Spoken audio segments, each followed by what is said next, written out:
In episode number 321 of the Reasons I'm Broke podcast, we cover Jeremy Irons' role in HBO's Watchmen. And because we have become this film's cheerleaders, we have Venom's latest box office earnings and some of the records that it is continuing to go towards. And our comic book highlight this week is Sonic the Hedgehog number 10. Sonic the Hedgehog. Number 10. We're leaving this whole intro in. All of this and so much more on today's episode.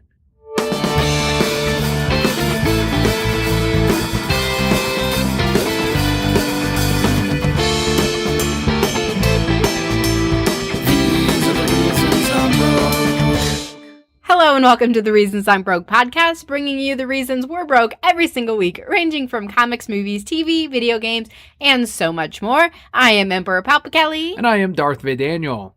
And for those of you joining us for the very first time, welcome to the show. The way we format this is first we're going to start out with some news. We have our Brocat block in the middle, which is what happened with us this week, our Patreon shoutouts, and then wrapping it up with a comic book highlight.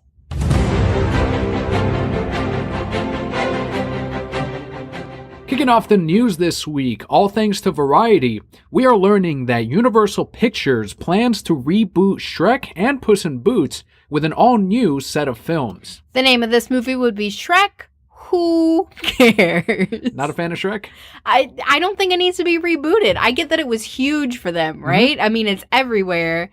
We loved, I don't know, I really loved it when I was a kid, but then you had all those sequels, and I feel like a lot of people lost interest, and I don't think you're going to get it back by rebooting these. I think you will. I think it is a huge moneymaker for Universal, potentially. It's a brand that people recognize throughout the world, and if you do have a reboot to the franchise, it is an opportunity to make that much more money. It brings up the question of, do you think that there's ever a time limit to when they should be able to reboot something, or is it just whenever it's possible? Because it could always be a good thing, and it always has the possibility of working, of course. I don't think that there's a time limit for rebooting things, but I don't know. I don't look at this and see that it's going to be a potential moneymaker again, because I feel like the audience that they had has grown up and kind of moved on, and you know, we loved it as kids. Now as adults, we're looking at the jokes in this movie like, oh my God, how did my parents let me watch this? And now I'm not going to let my kid watch it. Well, we have a quote here from producer Chris Melandandri, who spoke out on the news with plans to actually maintain the same voice cast. Quote, when you look back on those vocal performances, they're awesome. And while you certainly could make a case for complete reinvention, I find myself responding to my own nostalgic feelings of wanting to go back to those characterizations. The challenge for us has been to find something that really does feel like it's not simply yet another film in the series of sequels, end quote. So to me, that does sound like, one, I think it's a smart move. Keep your original voice cast, even if it is a complete reboot, because as he said, that will bring that familiarity with your audience that you do have, the existing audience. They define the character for many generations and for many years. I can't really imagine anyone else as Puss in Boots, who is my favorite character from that franchise. Antonio Banderas. Exactly, voiced by Antonio, or, you know, followed closely behind by the giant gingerbread man in Shrek 2. One of my second favorite character in that whole franchise. They make up a giant gingerbread guy, and he fucking busts into the castle, ends up dying, but it goes down in helping out his friends. It's amazing. Was Eddie Murphy still the voice in the second one? Yeah. Because Mulan 2 was not Eddie Murphy as Mushu. However, it sounded very close and turned out to be a white man. Yeah. And I was like, what is this?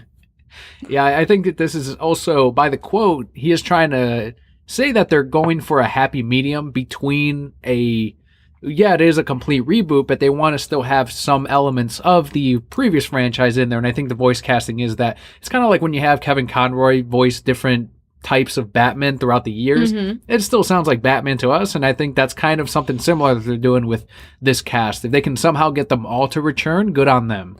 We'll see. I, again, have no interest. I don't really see a reboot going well, like, keep going with the Minions. They're making you money. They are. People still love the Minions. You know, I did watch, like, the opening sequence of this movie, of the original Shrek, the other day, because I was like, it's music. Maybe Leo will enjoy it, because he can't understand the jokes right now. He doesn't get that Farquaad is really fuckwad, right? So he had no interest in the opening sequence, but I'm like, man, this animation is not that good anymore. It did not stand the test of time. No, a lot of characters, especially the humans, look really creepy. The princess, she looks really bizarre. Shrek, I mean, it's Shrek, but yeah, you're right. The animation does not hold up. Moving along here to the streaming service that Disney has set forth. Originally known as Disney Play, the Walt Disney Company has officially come out with their name of this service titled Disney Plus. Go for it. I don't know. I don't think it makes much of a difference either way what they name it. I always thought that Disney Play sounded more like a kids app or something like that. So I was always like, all right, I mean, it works either way, but my mind immediately goes to like the Disney Channel toddler hour. Is it? Which we will be watching soon. Yes. Isn't there like a Disney Play Parks? Isn't that the other app that they have right now? I think there is. Where you get things by riding the rides? Don't they also have a Disney Plus? Maybe I'm thinking of Pass, like the Disney Fast Pass Plus or something. Maybe not. I don't know. There's My Disney Experience, MDX. Do you think the title Disney Plus says streaming service at all? Not really, but people are still going to buy it. So, like I said, they could call it Disney Flix. They should have done that. Net Disney. Disney Ulu. There you go. And people would buy it, and they wouldn't even care. Disney Flix. That's awesome. Why didn't they fucking do that? Because Netflix probably has that copyrighted somehow. Disney does. Disney just stares at they backlayer the fucking Netflix and they're like, do you have enough money to fight this? Like, it explodes. Their copyright just explodes. Catches fire. Did you see the logo to Disney Plus? No. So it's got the standard Disney handwriting that you see in all the movies. Right. And you know that arc that goes over the castle, the Tinkerbell? That is right above the Disney name, but then towards the right, you see like it breaks up the line into what is the horizontal part of the plus, but it's kind of curved to follow that. And then you have the regular line going across. So it's a little bit weird, but again, it does not matter. We're still going to get this streaming service. I am excited for it. They have a lot of exclusive things, too, which I think will draw a good amount of people. These aren't ones that I think we're going to watch. I might give Clone Wars a shot, but Disney did confirm Marvel Studios' Loki show for the streaming service, along with 3 Star Wars shows. Loki going to star, what's his name that we've all forgotten about? I think so, or they said it's going to be a younger Loki, so they'll recast. Probably that one, so they save some money. The 3 Star Wars shows are The Mandalorian, which we talked about last week, Cassian Andor, and then the new season of Clone Wars, which a lot of people in our age range are especially excited for. This is set to release in 2019.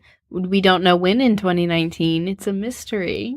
It's one of those big things this is why they wanted that deal with Fox, and that's to retain a lot of these streaming rights and streaming control through Hulu. And a lot of people think it's because of the Fantastic Four and the X-Men. It's not. That's like a tiny, tiny bit of this deal. They're making most of that profit, most of that money, not just from the vast number of movies that they acquired and franchises like Aliens and The Simpsons and Futurama, but now with streaming services, with having that major control over Hulu, that is a major thing. And that's where you're going to see, I think, a lot of effort go into for the company in really making sure that this goes right. I think a streaming service is really smart for them, though, because you have so many people who like those classic Disney movies, right? And so now you have a streaming service where they can pull it up whenever they want. Absolutely. You charge $8 a month, people will be all over that. I think they had said before that it's going to be a tiered system. So if you want to see like the exclusives, you got to pay this much. If you just want the old stuff, then it's a little bit cheaper. That's all I need. And like the kid shows. He can watch Mickey Mouse Clubhouse or whatever.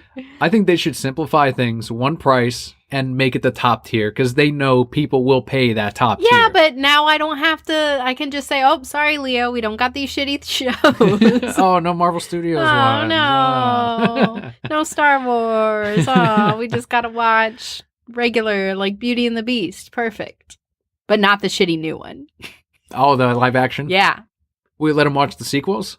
Or prequels? Yes. Interquels? I don't know what they call that one where it takes place during Christmas. He can watch those. Even though they're worse. He can also watch Mulan 2 and Pocahontas 2. He's not interested in Pocahontas. I've tried to get him to watch that. Yeah, he won't sit through that. I've tried everything at this point. Today we discovered that he likes Frank Sinatra. It started playing over the credits of Titans at the very end of the latest episode, and he just stopped what he was like. No, he was crawling around the floor, and he just stopped, and he was staring at the credits. It's a credit scene, just a black screen with text with Frank Sinatra singing. I need to try to get him to like Michael Jackson, because one of my coworkers, his 2-year-old, loves Michael Jackson. And so he's got to play his music videos all the time because she's always like, Michael Jackson, Daddy, Michael Jackson. So I'm like, that's some good music for him to listen to. It's great music. And if you can get him to imitate all of Michael's moves, may grow up to become a really good dancer. To the opposite end of the huge movie industry, on The Late Show with Stephen Colbert, Jude Law, who is playing Dumbledore in Fantastic Beasts: The Crimes of Grindelwald, spoke out about the difference between keeping secrets for Warner Brothers and keeping secrets for Disney. Did we all think there wasn't a difference? Was there anybody out there who didn't know that this is exactly what happens? What's neat is not a lot of actors really talk about the differences. They just say, oh, I don't think I can say, but he straight up says it on Colbert. Yeah, well, I mean, what are they going to do with him? Slap him on the wrist like they need him for the movie? Well, there is something that they are apparently can do if he divulges the secrets, if he gives those away. You get to read the quote. This is a big quote. Quote, I think it might be the British-American difference. With Fantastic Beasts, they're like, we assume you're not going to give away any of these secrets. And if you do, we're going to tell you not to again, and we may quietly kill you. In Marvel, it's like, don't you fucking ever tell anyone about this. End quote. And then that Mickey laser comes out on the forehead. The Disney head? Yeah. You told our secrets.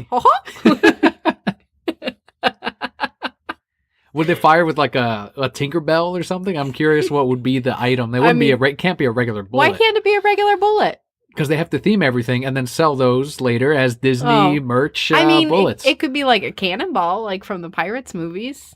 What else? I mean, like a coin from Scrooge McDuck? I don't know. There's really nothing. What do you think about the differences between Warner Brothers and Disney? I already knew this. This is already, like, it's just common knowledge at this point. It's nice that he admits it. Mm-hmm. He'll probably get in big trouble for saying this. Jude Law will be playing Captain Marvel in next year's Captain Marvel, and Fantastic Beasts 2 releases on November 16th. I really want to go see this. The first one was all right, but I want to see the continuation more of Harry Potter from the world of Warner Brothers. I'm confused. Isn't Captain Marvel a woman? So that's really funny you said that, because that reminds me of a different thing. But the original Captain Marvel, which was Marvel, was a man. Oh. And then over the years, they ended up killing him. I believe it was cancer in the comics. And again, I don't read a lot of Marvel, so I'm probably wrong about a few things here. But the new Captain Marvel, which is Carol Danvers, she takes on the Miss Marvel after that. Not Captain Marvel, but Miss Marvel. And then later on throughout the years, they make her Captain Marvel, which was his original name. And they gave her a new costume, and I think even like a mohawk type of do. And that's when you had the Muslim American later on become the new Miss Marvel. So that's where it stands now. There's two Marvels, I guess. And that's that interview that people are now digging up from many years ago, where they were asking Brie Larson, who is playing Captain Marvel now, what she thinks about fans saying that she should play Captain Marvel. This is before she was cast and they had just announced Captain Marvel. And she goes, isn't that a man? And they're like, well, no, in the comics, it's a woman. And she goes, well, why do you want me to play? No, that's a male character. So even she didn't know that she was either referring to Shazam or she was referring to the original Captain Marvel. Right. I didn't know. I'm glad that you have educated me. And now you know, so that you can be prepared for Captain Marvel next year. Back to the Harry Potter movie, and this, of course, we're recording it before the new Fantastic Beasts releases. I think they said there's going to be 5 total. They've hinted at, J.K. Rowling has said that she wants to see some of the actors from the original series eventually make an appearance in one of these movies. Mm-hmm. And one of the big ones they were saying was Hagrid, because obviously he's around before the original books, so she wants to see him show up. He's one of her favorite characters. Do you want to see maybe an older Dumbledore by the end of, the 5th Fantastic Beasts? Do you want to start seeing maybe some of the Hogwarts students like Lily and a younger Snape. Snape. I would love to see a what if of Lily and Snape ending up together and how much better their life would be without dumb what's his name Potter. James Potter? Yeah, whatever. I hate that guy. That faceless bitch. The faceless bitch. I don't know. The real draw for the Harry Potter franchise and the movies for me was Snape, Alan Rickman. And obviously we can't see him in any more movies, unfortunately. So do what you want. I don't know. I saw Fantastic Beasts. I wasn't attached to any of the characters except for that guy who forgot things because he fell in love with a pretty lady. In this movie, do you think we'll see, or maybe in any of the sequels, are we going to get a scene of Jude Law and Johnny Depp kissing? You know the history of those characters. Well, yeah, they're like in love, right? Yeah, I mean, they were together. He revealed that Dumbledore was in love if that shit happens, I'm in the theater. I am so ready. Imagine that. Because I feel like it'll be so awkward. It will be. It'll be so awkward. I think they're just going to hint at it. You're not going to actually see it. Well, what they said, some people have been saying if they do show it, it happened in the past regardless, and we didn't actually see that show up in the pages, but the movie's already taken liberties from the short book from before. But people suspect that it'll be because they're already older and he's evil, it'll be a flashback sequence, so we'll see younger versions of them. So it won't even be them. No. Yeah. If I was the director, I'd be like, okay, guys, now kiss. And they're going to be like, this isn't even in the script, Kelly. And I'm like, no, just do it. Slower. More awkward. Well, what they can do is they can do the flashback, and then by the end of the fifth one, as he's dying in Dumbledore's arms, maybe they kiss one more time. No, because then they'll still make it so that they're not really kissing. They'll just direct it or shoot it from a weird angle. I want to see Jude Law and overweight Johnny Depp kiss. We all want to see that, but it's not going to happen. You want to take a bet on this? I'm going to take a bet on this right now. It's not going to happen. This is a bet we're not even going to know the results for like 10 years. That's fine. I will remember 10 years from now. An elephant never forgets. Whether it's flashback or it has to be current? Yeah, it's Jude Law and Johnny Depp. I hope they kiss. Not going to, we all hope they kiss. They're not going to kiss. Can someone Photoshop this? I want that Photoshop. Please make it very awkward when you do. As we said in the opening, we are rooting for the little movie that could, and it has, and it still is. Chugga. Box Office Report has announced that Venom has surpassed the $200 million domestic mark after grossing $1.3 million last Tuesday. It's Venom. Making $200 million. Gotta go get him. Venom. This puts it at a worldwide total of $544 million. Venom has been earning 5 times its production budget and is projected to finish its initial run at between $630 million and $700 million now that some key markets are about to open up with Venom. Well, shit. And while people are pointing this out and saying, well, it's one of the best openings in October of all time for box office, it does not still hit the top grossing MCU numbers. It is surpassing MCU movies, but because it's not bringing in Infinity Wars, like, no, not good enough. It's not that good. Well, we have a Forbes report here that actually breaks down the profit margin for Venom. Quote, Venom has earned 5.08 times its production budget.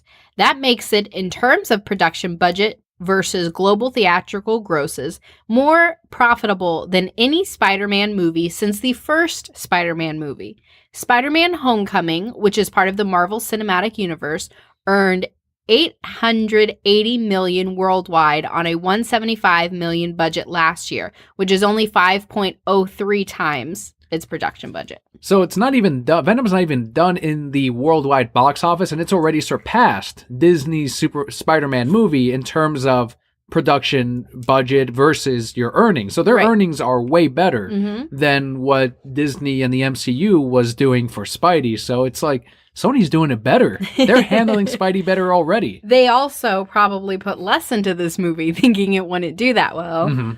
And it's Venom. That should be, I think, when you can, do like the Joaquin Phoenix Joker. Low budget, and watch Deadpool did it with the first one. So much profit on that market. Venom is currently still playing in theaters. If you have not seen it, we had a review a few weeks back. We do recommend watching Venom, especially while it is still in theaters.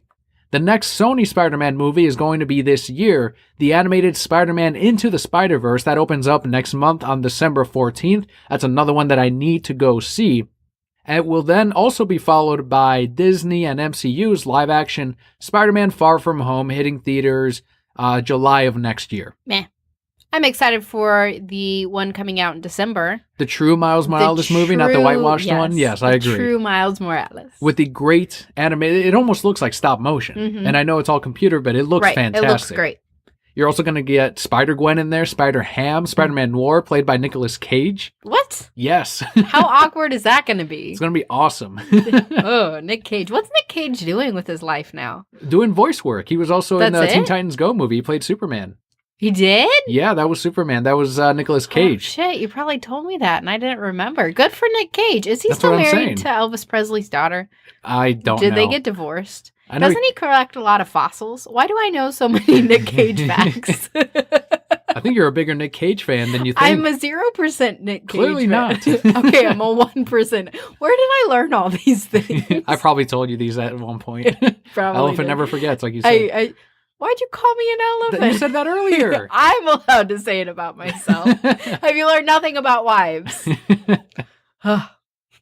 Let's go over to the DC side of things, which is what we're going to close out the news. According to Slash Film, Jeremy Irons, who starred in Batman v Superman: Dawn of Justice and played Scar in The Lion King, will be playing the role of an older Ozymandias in HBO's Watchmen show next year. According to the showrunner Damon Lindelof, Watchmen will take place decades after the original comic. I know initially they said that it would be flashbacks and it would be present in some future, and they weren't really saying when this Watchmen took place, whether it was a sequel. And it seems like now I'm thinking that a lot of it will take place in the future of the Watchmen universe, all new stories, none of which have been explored in comics that go that far in the future. We see that now with Doomsday Clock, but it's a year after the events of Watchmen. You know, you kept saying, and you told me about this news earlier, and obviously I read the notes. You told me it was Ozymandias, but I don't know why I kept thinking Dr. Manhattan the whole time. And I'm like, yes, Jeremy Irons is Dr. Manhattan. And then I started going, why would Dr. Manhattan be old? Right. Like, did he just choose to age because everybody else was? I mean, that's what it would be, right? And then I was like, yes, this is perfect. And then now I realize it's Ozzy, and I'm like, it's still perfect. It's Jeremy Irons. He's a good actor. He is. He was a good Alfred. Yeah, he was great. So, yeah, go ahead. Do what you want. I want Dr. Manhattan to show up in this as well, but I want it to look exactly like the Snyder movie, because they did a fucking amazing job in showing him in the movie and projecting him. And showing him off. His fucking dick out. And the fucking answer, did we ever talk about that in the comics with Doomsday Clock? Where they actually went and they showed Dr. Manhattan's dick. His dingle. Which you were saying that they're not going to show it in the DC comics and the DC universe. Dingle. Because people already blew up because of one dingle. Like, why are you going to show another one? Well, that was before Batman's dingle got shown, and no one cared because we've seen Dr. Manhattan's dick for years. And like the people who were upset about Batman's dingle were obviously attracted to Batman, and that's why it upset them. But they're not attracted to Dr. Manhattan. Yeah, because it's a blue dingle. Now, the question has been answered. There are dingles, Dr. Manhattans, and maybe we'll see them in HBO. Of HBO course. does not give a shit. HBO loves showing dingles. They're all over the place. Since we know we're getting flashbacks, maybe we will see even at least the younger or the original Watchmen, Dr. Manhattan. There's also another character who has the same last name as the comedian, which is Blake, an Agent Blake, and it's played by a female. So we're going to get at least a descendant His of... love child. Probably. One of many. Well, good for them. Wait, maybe it's... What's her name? Saturn's daughter. That's what people were saying, too. Yeah, and that she just chose to name her after her father, who she hated. Except at the end of the Watchmen, I guess. All right. We'll see. Final bit of news this week comes from my movie releasing next month. Oh, yes. According to director James Wan's Instagram, Aquaman is complete. Completely finished. All the visual effects, all the reshoots, everything is done. You could have told us that. Why'd you have to like read it on Instagram first? Were you just waiting for the okay? I gotta give them something they can tell people, like a little bit of news. I can't just leave it all 100% here. You Can't all be exclusively early. I gotta help out my man Jeff. I gotta help out my man James. For our brokettes, they deserve the best. And we do give them the best, but a little bit of something to the people that I worked with too. All right. So we do have a quote here from his Instagram from @creepypuppet. What kind of weirdo Instagram name is that? Because he directed the Saw movie, the first one, and that's what he made his whole career out of. And I've never seen that movie. It's got a little puppet. And I never will. It's all right. Doesn't it's not the bad. Puppet like ride a tricycle? Yeah, it's all right. It's not remote controlled by the villain who gives him the creepy. info. Okay, quote, after 2 years of consuming and devouring my every waking hour, this little indie movie is finally done. It was a monster undertaking. I can't thank enough the amazing post team of VFX editorial sound for working tirelessly around the clock. Crazy long days, 7 days a week, for many, many, many weeks without a day off, towards making this a unique and beautiful film, end quote. It was very nice, James. Really, really liked the thank you and the images that he put up when he did this announcement on Instagram. The first public screening of Aquaman will be on December 7th at the Warner Brothers panel in Brazil's Comic-Con experience. Ooh. So that's when we'll start seeing a lot of the early buzz on the movie. Maybe, hopefully not. I don't think they'll have the post-credit scene if they include one. They usually don't at the screenings. They'll have them and save them for the actual theatrical run. I am so excited for this movie. I am ready.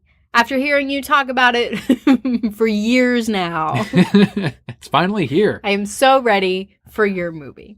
But as we said earlier, that does wrap it up for our news this week. It was a lighter week. But we do have some great stuff we're still going to cover, and a massive, we haven't even talked about or hinted at it. You may have seen on Twitter if you follow us on there. But here's the Brocat block on what happened this week.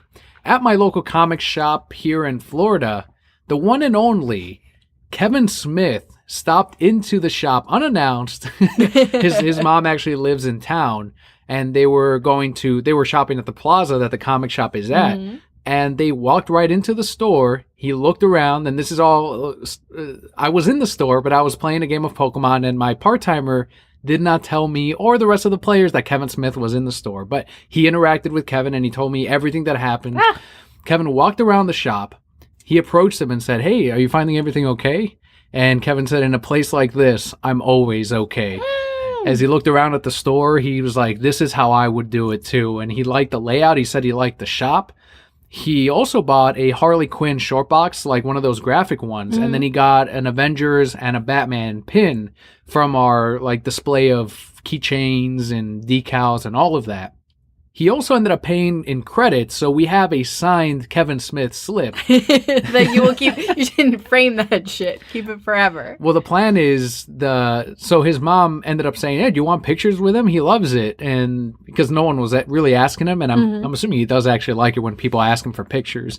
And he's like, yeah, let's take pictures. And he took pictures with a couple of customers in the store, and then with my coworker Sean, who went right behind the counter, so you see the full display of comics, you see the television, and he does his his standard pose that he always does when he does these fan experiences and these pictures, and that's the one that we put up on our Facebook and on our Instagram, and our plans are to also have it printed up and framed somewhere in the store along with that credit card slip that has his signature on it. It was really neat that he bought some things and. If I had known, if he had told me, we've given him a hard time about this already. Of course. I would have asked him, who do I need to talk to have you actually have a proper appearance here in the store where we can have a signing. Right. But that did not happen. So, but it was still really neat that he showed up and we got that image because we put it up on Facebook. Over 5,000 people reached. And tons of likes, over 35 shares at the moment. Mm-hmm. And then on Instagram, it's doing extremely well. So it just got a lot of eyeballs on our store. It got us almost an extra 100 likes on Facebook. It had a bunch of people coming into the store and saying, "Did Kevin Smith really drop in? I saw you had a big visitor." And it just it's really neat. It gives us street cred in a way because like Kevin Smith himself walked in and liked the shop and had nice things to say about it. So that's also confirmation for me as the manager of this shop of, okay, we're heading in the right direction. And I know it's Kevin and he's always positive and he says only nice things, but he didn't have to. You know, he didn't have to specifically say that he liked the layout, that this is how he would have done it himself as well. When the owner came by, with a straight face, I told him, "Hey, listen, I wanted to talk to you about this when Sean was in the store too, but Kevin actually returned and he wants to open another secret stash, but right here in Florida, and he wants Sean and I to help him run it. So you're going to have to, replace us. In 2 weeks, we won't be in." He's like, all right. How cool is that, though? Kevin seems like he's such a down-to-earth guy, and, we've talked about it on the show before. I know he means a lot to you because that's one of the big reasons that we're podcasting right now, right, is obviously because he inspired you to move forward with your dreams and create this show. And so I hope he comes back someday and you do actually get to meet him. And that's what Sean said, that he wanted... He's like, well, he bought some things and he liked the store. Hopefully that means that he returns and, visits again or gets more things in the future. Funny reactions from people about that, like, "Oh, what'd he buy?" And we tell him, it's like, "That's it." It's like, what do you guys want? He didn't have to buy anything, right? I mean, when you told me he actually bought something, I was surprised that he purchased anything because it's, with how much he enjoys comics, what more could he need, right? So I think even getting those small things, that really shows that he wants to help out these small local businesses and that he really did enjoy your store because he wanted to support it in some way. The other thing I've also had people say, they're like, "Oh, when did he come in?" It's like, "Oh, he came in on Saturday at about 1:30, between 1:30 and 2.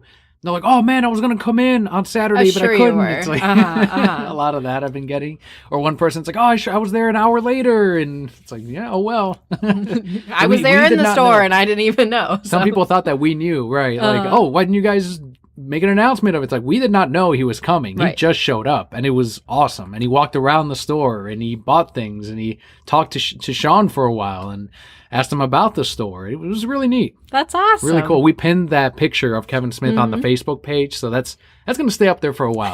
Forever. Until he comes in again and you get your picture with him, and then it'll be your picture. If he does, I want to be super casual, like, "Oh, hey, Kev, how's it going?" And as I'm like still working on something on the computer. Welcome back. "How you doing?" Yeah. I like just small talk. I was on your show once. Comic Book Men. Yeah. Yeah, that was a neat thing that you more prominently were actually selling something on the show. You see me in the background flipping through back issues. But we were on Comic Book Men. We started the podcast because of Kevin Smith's constant words of go out there and create things that he's always saying on his own podcasts. And then now he visited the shop that I manage. It's like some weird universal nerd circle, or it's like a spell got complete by doing this. It was really bizarre. A spell is complete. Like a universal spell. Okay, Sabrina. What about you? What ended up going on in your week? So I signed up for another race. Did I talk about the race previously on the show that I was signing up for? You had said that you wanted to. I did want to. I went ahead and bit the bullet and signed up for it. I haven't actually run it yet. It's a virtual race, so those are popping up more frequently. What happens is they just mail you the stuff. You run in your own time, and then you compose with, the medal and everything that they sent you. And say, cool, I ran this. So the one I found it's only a 5K, so 3.1 miles. It's I run for pumpkin spice lattes, which I said, this is perfect for me. Apparently there's a whole I run for coffee series. So they're getting all my money. If all my medals are little coffee cups, fucking done, right? And then they send me a gift card with money for coffee. So I said, this is perfect. Signed up for it. It was like $34, so it really wasn't that bad. No, I just need to find time to run again. In my mommy workout class, you do the workouts and then you do a lap or two of cardio, right? You run around a basketball court. And by the second lap, I'm like, oh my God, I'm dying. I can't do it anymore. So I really have to build up my stamina. But it was something that I enjoyed doing, and hopefully I can begin to do it again. And I think this is a good first step for me. I was just going to say, this is, I think, and it's the hardest part, is that first step. Ugh, yes. But once you do complete it, I think it's going to be I can continue to do this, and now I'm going to do it longer. And you've done long marathons before anyway, so it's just a matter of, this is the first one since you've grown another human being. Yes. since we've multiplied. And man, a kid like fucks up your whole body. You're done. I can't do anything. That's what happened this week too.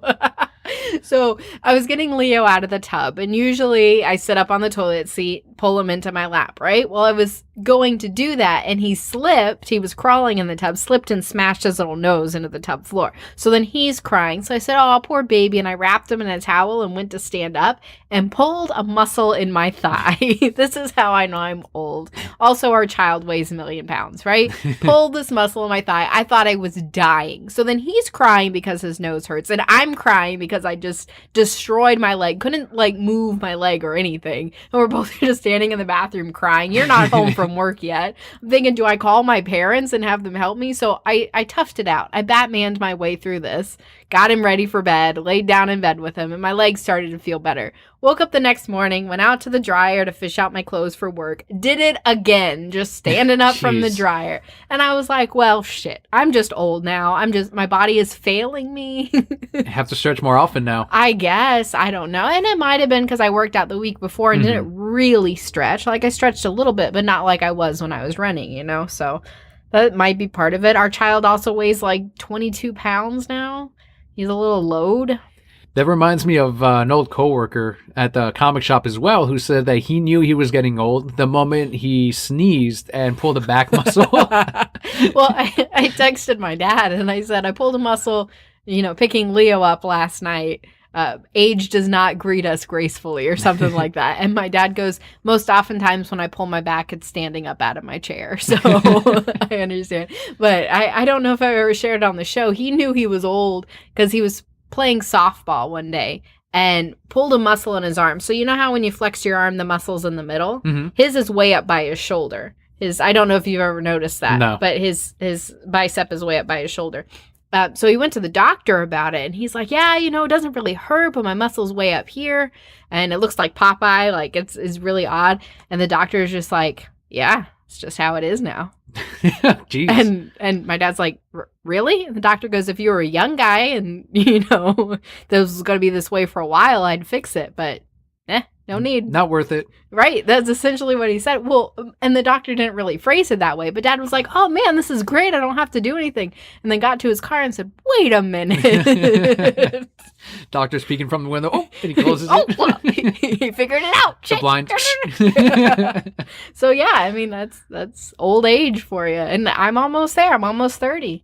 It's exactly that Louis C.K. joke, too, of, your knee just does that now. It just hurts. Yep, it's just the way you are. Can't do anything. Well, you can take 40 leaves or whatever he told him, and he's like, isn't that going to start doing harm? Isn't that terrible? He's like, yeah, over time, that's going to hurt, but you got to balance how much you want your knee to not hurt.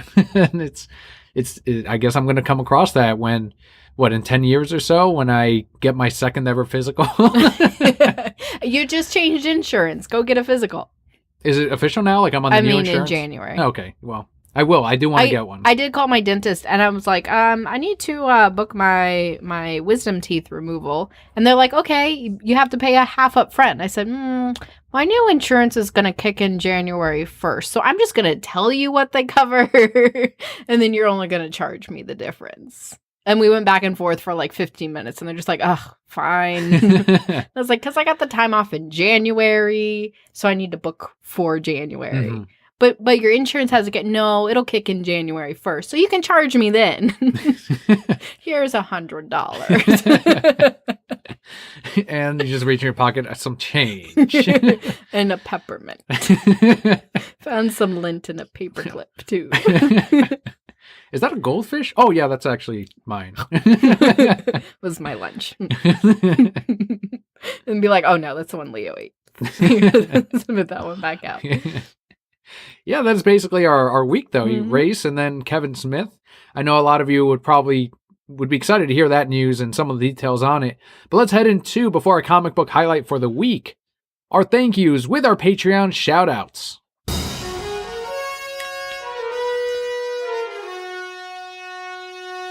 This week we have 4 shout-outs. The first one goes out to Brian, whose Twitter handle is @BrianSchaub1. He was playing Black Ops 4 with us earlier this week, and I came to find out that he also used to DJ. That's so cool. It was really neat because Sean was playing music from like freestyle music from the 90s, the 80s, and for some reason when he started playing that, we all started doing better in the match. Like we started winning matches, so we kept going through playlists and finding things.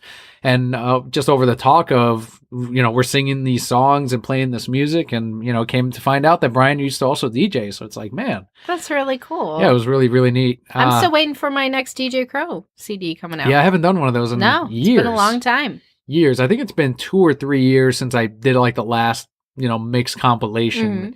I'll get around to another one someday, maybe. Next shout out goes out to Christian on Twitter at WhiteHispanic58. Christian retweeted several election results, including Young Kim's win, Republican for California, the first Korean American woman in Congress. Seems like there was a lot of that with this latest election. A lot of first time. We were talking about it today. There's like 100 women in Congress now, which is the biggest that it's ever been. I saw a lot of people on my Facebook really going out and voting, whereas they hadn't in the previous election. So I think a lot of people really saw the benefits of voting after the previous election and really went out in droves and really researched all this stuff. I was not one of them. I'm sorry. Shame. Sorry. Don't admit anything. Just say the news. People will crucify you over that kind of stuff. They will, which is unfortunate, but I'm sorry. Continue. Scott actually on Discord earlier, he shared a Twitter. Actually, it was a Facebook post by the city of Baltimore where they accidentally put up a question on the election ballot, which is for the legalization of recreational murder. And they're like, hey, please put no. When you vote, it was an accident. And it's like, he was asking. Who proofreads this shit? Well, that's what Scott said. He said, I want to know how it accidentally got on the ballot. And my response was probably a troll. Probably. Somebody in that office got fired. Next Patreon shout out goes out to Kat on Instagram at Katshaw.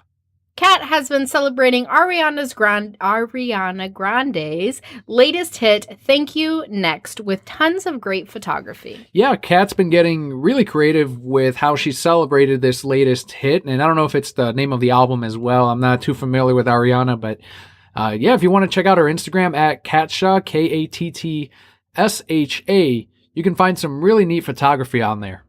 And our final shout out goes out to Robin, whose Instagram is at Robin Concepts. Robin recently had some eye surgery, but he's hoping to get to making and posting more artwork soon. So far, his vision is improving from the post that he put up, and he can now see better in the dark, which is a sign of the healing process. Night vision. He might have night. Maybe he's got like a cyborg eye now. Cool. He can draw at night too. Cool. I have lights, Daniel. Yeah, but think of the electricity you're saving on. Cyborg eye. Because a cyborg eye wouldn't use electricity. It would also, that's true. Well, yeah, I guess. Don't they say that the brain produces like some type of electrical something rather? He can run off that. Like kinetic, like he's got to run real fast and then like it powers up his eyeball. But I do want his eyeball to make that noise every time. Yeah, heal up well, Robin. We hope to see some artwork soon. And thank you all so much for your Patreon contributions, Brian, Christian, Kat, and Robin. If you too would like your shout out every single month for as little as $1 a month, that's as little as 25 cents an episode, you can get your shout out and in turn contribute to the show. But of course, our podcast will always be free. The best thing you can do is leave us a review on whatever podcatcher you use. Tell other people about us. Give us as a gift for the holidays. That would be the perfect gift here. I've downloaded all of them starting after like episode 300 on the USB for you.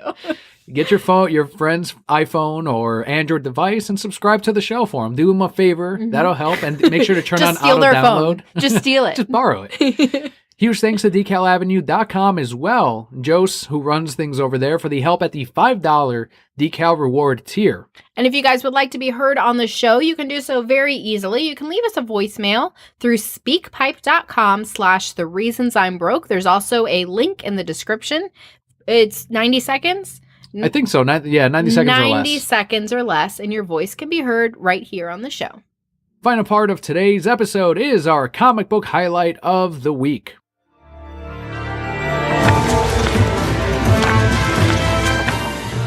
This week, our comic book highlight is Sonic the Hedgehog number 10. This is written by Ian Flynn, who we've had on the podcast before, art by Tracy Yardley and Evan Stanley, with colors by Matt Herms. This is going to be all you. You read Sonic the Hedgehog. I'm assuming that you enjoyed this book. You're enjoying the series? I'm really enjoying the series. I'm enjoying the arcs that they have set up. And it's going to be not only a review of issue 10, but also as 10 issues later, how good is the Sonic the Hedgehog comic book run?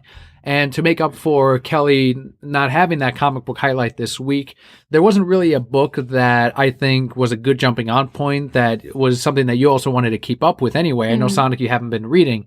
So next week we're going to try to do Batman's Secret Files, which is a one-shot, and then probably something else as well to do a double comic book highlight next week. But for this issue of Sonic the Hedgehog, it's kind of everything is culminating, everything is building. The big bad in the series is actually Metal Sonic, who has all kinds of upgrades. Anytime he comes across any of the heroes in the story, he essentially inherits their powers. He inherits their super speed. He inherits all of that. Basically a Mazo. That's when Batman has to come in and stop him. You also inherit our weaknesses. Oh, he's weak to that kryptonite. No, he's weak to fucking Batman. Yeah, it's just a coincidence that Batman's holding that kryptonite. So that's what's happening in this, and it was really smart of Ian to do Dr. Robotnik as, actually, it's not the bad guy in this story. Dr. Robotnik lost his memory. He's actually a force for good. How convenient. Well, his whole thing is robots and mechanics, and what he does now is in a small village, he created an amusement park for kids, and the only admission is a smile, and that's what he lets them in. So he's kind of like their entertainer, I guess, and he's really taken aback whenever someone's mean. He's like kind of scared, but he is a good guy right now, and at first Sonic did not believe him. What's Dr. Robotnik's real name? Dr. Eggman? Is it James Gunn? Creating amusement. Just kids your smile, only. Kids. Only kids. Just your smile. Younger the better. It's fucking James Gunn. Get him, Sonic. That'd be a good villain in Smash Brothers too. There you go. But with this one, they found a way to actually work in a lot of the characters from the Sonic series throughout the years, from the several Sonic comic books as well, the video games that we've gotten, and also new characters that have shown up. I think we've gotten like 4 of them at this point that have debuted in the comic series, including a new form of Metal Sonic, which we do see in this issue and the previous one too. Looks like a Pokemon. Kind of, yeah. And or a Blue Eyes White Dragon a little bit near the end. Everyone's getting their moment though, which I like. Ian is giving everyone their like Knuckles has his own bit where he fights Metals and also Sonic, and then you get Shadow, and everyone's kind of brought in waves, and they're each having a cool part. So everyone that's a fan of whoever, you will get that moment that you're like, yes, my fucking character was represented in some way in this series. And something to be clear about with these 10 issues, it ignores the Archie run. All those years of Archie that we had of Sonic, this is a reboot, but it starts in a place where Robotnik is defeated, which again is not specifically something from the previous run, but it's kind of a cool way to say things are peaceful now. Who is this new villain? Everything that was in the past does not count. And a big thing of that is because of legal reasons, a lot of the characters are owned by one of the original writers from that run of Sonic the Hedgehog, and they don't belong to Archie, so they couldn't sell it off to IDW, and it doesn't belong to Sega either. So it's just an easier way to just do a clean break. It avoids any legal anythings that might come out of, well, it's a continuation of that run, and here we have the story of the Chaos Emeralds. Wait a minute, and then the guy can come up, wait a second, you're trying to use my story from before. So no, this is a reboot, this is new, and it's working. They retained their writer, Ian Flynn, who did tons of Sonic before IDW took the license. It's selling incredibly well at my comic shop. Kids love it. People my age love it, and it's good for them. It's good for IDW and Sega, and the story is, I think, the perfect medium between something for kids and something for people that do love Sonic. I did really enjoy the last page that you showed me, and you said, find someone who looks at you the way that Shadow looks at Sonic. Sonic and Shadow are definitely a couple I would ship in this universe. Oh yeah, easy. Just from that one picture, I'm like, yep, ship them. When they fight, when Shadow shows up, he's pretty much making fun of Sonic. And Sonic's like, Shadow, don't get near him. He's going to take your powers. And Shadow's like, are you afraid of that happening? Kind of like saying, so you're afraid of him having my powers. And it's like, you're quit being a diva, Shadow. You can flirt with Sonic later. You need to take care of shit right now. I'm happy for them. I'm happy they found each other. They're both hedgehogs, so it's okay. Now it's okay, yeah. Yes. You're like, if it can't be me as a hedgehog, then Sonic can have Shadow. Sonic can villain. I was 13, Daniel. I did not know any better. So thank you so much for joining us on today's comic book highlight and for the rest of the episode. I know it's a little bit shorter because of the lighter news week, but we hope we were able to find some news that interested you and the comic book highlight. If you haven't read Sonic the Hedgehog yet, the first trade paperback is out. But we will close out our show with that. Thank you so much, Brokettes. I am Emperor Papa Kelli. And I am Darth Vader Daniel. And as always, all will be well.